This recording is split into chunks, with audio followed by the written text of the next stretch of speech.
अस्सलाम वालेकुम। Under developing countries में या डेवलप्ड कंट्रीज़ में, चाहे पाकिस्तान हो या इंडिया हो, ज़्यादातर एग्जांपल दी जाती है कि सिंगापुर कितना सक्सेसफुल है, लेकिन ये बहुत कम बताया जाता है कि वो सक्सेसफुल क्यों है।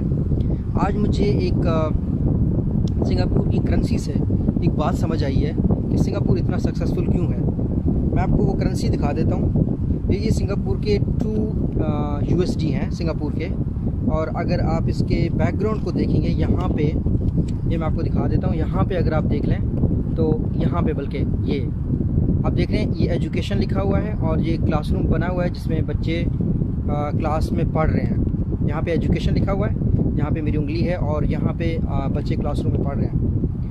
मोस्ट ऑफ़ द करेंसी जो कि पाकिस्तान की है या दूसरे मुल्कों की है, अभी मेरे पास सिर्फ मलेशियन रिंगिट हैं, जो कि मैं अगर आपको दिखा दूँ, पाकिस्तानी रुपीज़ में भी ऐसे होता है।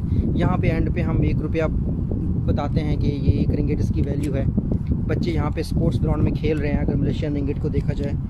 सिमिलरली बाकी मलेशियन रिंगिट में भी कहीं पे भी एजुकेशन के ऊपर फोकस नहीं है। लेकिन अगर सिंगापुर को देखा जाए तो उनकी जो ये जो स्मॉलेस्ट वैल्यू है, जो कि हर किसी के पास आलमोस्ट होता है, इसमें उनके जो फोकस है एजुकेशन के ऊपर, that can be seen very easily.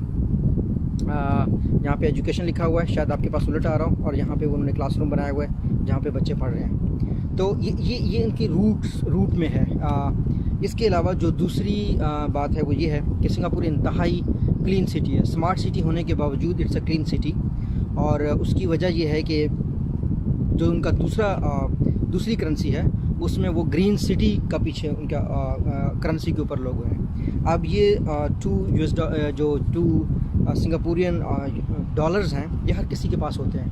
तो आप इससे अंदाज़ा लगा सकते हैं कि कितना उन्होंने एजुकेशन पे फोकस किया है। और ली कुआन यू के प्राइम मिनिस्टर बनने के साथ ही उन्होंने इस डायरेक्शन में फ़ोकस की है।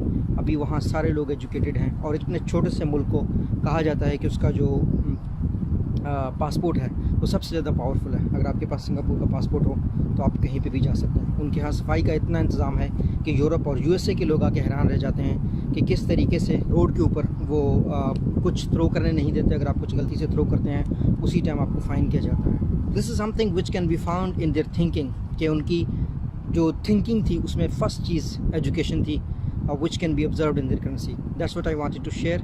Thank you so much.